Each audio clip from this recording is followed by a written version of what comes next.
Hey, Pastor Karl here from Kidology.org, and I'm so excited that we have this amazing story available on Kidology. It's called God's Trees.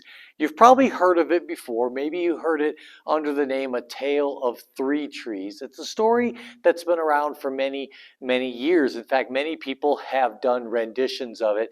It is a story whose author, the original author, is unknown. In fact, my mom wrote a Christmas play of the three trees that I was a part of as a young boy. I played a lumberjack. It is just an amazingly beautiful parable of three trees, the dreams that they had, how they went through a season of disappointment thinking that God did not hear or realize their dreams, and yet they came to discover that God had heard their dreams and he fulfilled them in the most amazing way.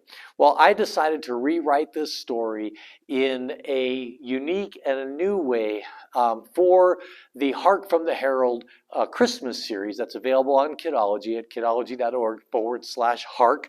You may be watching this as a part of that series, but I'm also providing it just as part of Kidology, so you may be here because you've just heard of the story independently from that series. It's also available just at kidology.org/God's Trees. This video is to explain to you the different ways you can tell this story as we provide it on Kidology. The first way is simply through using the screen images that we've created, and we have a teacher's story guide that is downloadable.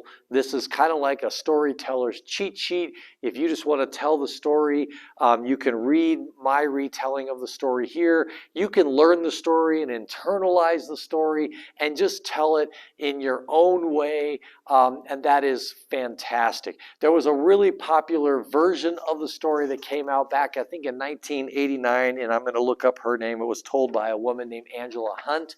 She changed the first tree's dream from being a baby's cradle to a treasure chest. You can decide which version of the story you like better. I much prefer the first tree's dream of becoming a baby's cradle and, of course, getting to be a cradle for the King of Kings when he became a manger. The second tree's dream is, of course, to become a great ship and carry a king across the sea. He becomes a fisherman's boat. He's disappointed until he discovers that he has a king in his hole, sees him do miracles, and hears him teaching the truth of God's word. And then, of course, the last tree that didn't want to be cut down, he wanted to stay on the hillside and point people to God, to point the way to the Creator. And of course, he ends up becoming the cross and becomes a symbol that for centuries would point people to God. Now, it's a fable, and obviously trees can't hope or dream or think and all the things that we impart to these trees in the story. And so I decided to take it a little further and to clarify that at the end of the story, but then to add the angle that kids can hope and dream. And so I end with an illustration of three kids who do have dreams and talk about how God has a plan for our life and how our life doesn't always go the way we want, but he has promised to work all things together for good for those who love him and are called according to his purpose. And of course, talk about Jeremiah 29:11, and of course, include a gospel message. So you can use this teacher's guide. You can put this on a music stand, and you can read the story. If you want to have a spotlight and go through, have the images up on screen. You can also use props and have a spotlight and have lumberjacks come in. You could have three Christmas trees on the stage and have them fall down, and you can build a manger. You can have a crib.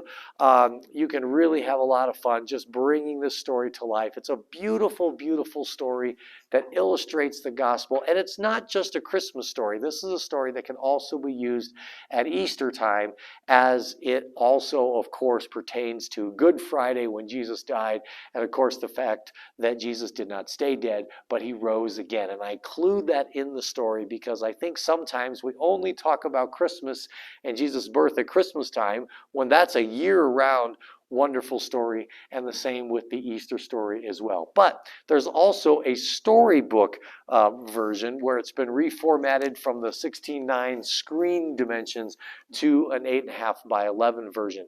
And this is formatted in a very unique way for a storyteller. So I have here the version where you can just print it as loose paper, but the dialogue that goes along with each slide is printed differently. Now, when you print this out, the text is right along next to the picture, so you see what picture's on screen or what picture is being held up, and you just read the dialogue that goes along with it. It's very different in the Storybook version, all right? When you're holding up the title screen, you'll notice if you print them back to back, the PDF, on the screen there, you can see the text on the back. The back of the first page, the text on the back doesn't go with the picture. That might confuse you because the text for the first picture is actually on the back of the last page. There's also some instructions explaining why this is. And here's why, because if you print this back to back, every printer is different. Be sure you experiment. On our church's printer, I have to choose short edge binding, which is just a way of saying print it back to back this way. Sometimes you got to print them back to back this way. If you have trouble with it, write in the PDF. You might need to flip every other page so that the text flips over. Experiment with your printer, whether you're printing at home or at church, so you can get it to lay out. And then what I would recommend you doing, if you have a spiral binder machine, or if you have a 3-ring binder, or you just use key rings, you bind it this way. And so what I've done is I have bound it together, and you'll notice the back is the back of the last page. So as I tell the story, I can get this picture out and I can sit in a nice rocking chair like this, or get yourself a great storyteller. My wife's going to tell the story on Christmas Sunday for us. And I'm able to read the back of the page. This is a story of 3 trees. 3 trees that God made that stood on a hillside outside Bethlehem many, many years ago. Each loved God, and each had a dream. This is the story of God's trees and how their dreams came true. I start out by saying the dreams came true so they don't get too sad when it appears their dreams aren't. So then what you're able to do is you're able to flip it over, and now you can read the dialogue that goes along with that picture. So as you tell the story and you flip over each page of the story, the audience will see the next phase of the story, but you'll be reading what's on the back. So if you don't have a spiral binding machine, you can go to Office Max and bind it. Make sure you pick an oversized. Normally, if you were binding this book, it's not that thick, they would recommend, you only need a 1/2 or 3/4 inch binding. But because you're going to be flipping it over and wanting to read the back and you don't want to be fussing with it, I think this is a full inch binding. You want to oversize the binding because you don't want to be fussing with it. You don't want the solid part of the binding getting in your way. So you want to make that binding as big as possible. That way, as you're reading it, you're able to flip that over quite easily. And of course, you're going to get to the very end, the last picture, where it talks about to be continued. And that's why I don't ever like to say the end. When it comes to following Jesus, I like to say to be continued, because God's story in your life is just the beginning. And of course, when you flip that all over, you're back to the beginning. So I hope you enjoy the story of God's trees. That's the name that my mom gave her Christmas play. It's a wonderful story.